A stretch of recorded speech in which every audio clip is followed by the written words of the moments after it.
I'm Kathyanne White. A couple months ago, I published a YouTube video on my channel here called Getting Started Digital Printing Felt Part 1. Planning on doing Part 2 anytime now. So anyway, I made a blog post on my Digital Alternative Surfaces site, and it gives you information on what these looked like before and what they look like after. So I'm going to write that in the description so you'll be able to find that blog post to see exactly what they look like on carrier sheets and everything. But this is the first piece actually that I printed, and I actually have a workshop on how I figured out how to do the print and line it up and everything. This is a wood grain, a door, or a panel on a door. And I printed it on the one that is chiffon and has a little bit of, just a bit of the felting in the middle there. Another one here is a larger piece where it was mostly white felt, so it took a beautiful image. And the image is very grainy along with the felt.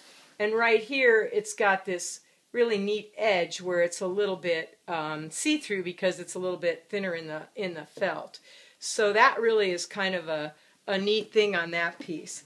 Now, there was another longer piece in the grouping that Suzanne Morgan, who's a really great felt artist, gave me. And this I'm not too crazy about the print, but it was kind of cool because I did something under it and I overprinted it. So it was a good experience for me to learn what I was going to see with all these little kinds of pieces here that were part of the felt. Then I took the same image and printed it several times on different pieces. The first time I printed the image, I printed it on a piece that had turquoise and purple and a little bit of dark blue, and you can see the image is a little bit dull, or actually blends in really well. Whereas if the same image, which is right here, is done on a plain white felt, then you have a really bold image. You can see around here that I taped the edges down on the carrier sheets with 1/2" masking tape because I didn't want, and sometimes I used inch masking tape, but I didn't want these to flip up in the printer because that can be really dangerous. Then I used this print one more time, and it is on a piece that has a bit of color in it because there was color on the opposite side and white on the top. And I printed the opposite side because I wanted to see what a black and white photograph would look like on an image that was all colored behind. So, and on this piece as well as the other pieces, this was a clear matte pre-coat from Inkaid, and on this side I did a type 2 clear gloss pre-coat from Inkaid.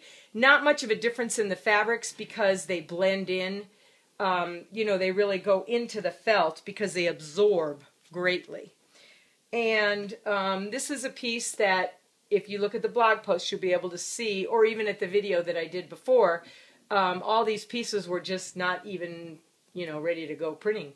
So there's all sorts of colors showing through this print, and the print will get bolder and lighter depending on how light the colors were behind it. So it has a really nice effect. And this was a plain white piece.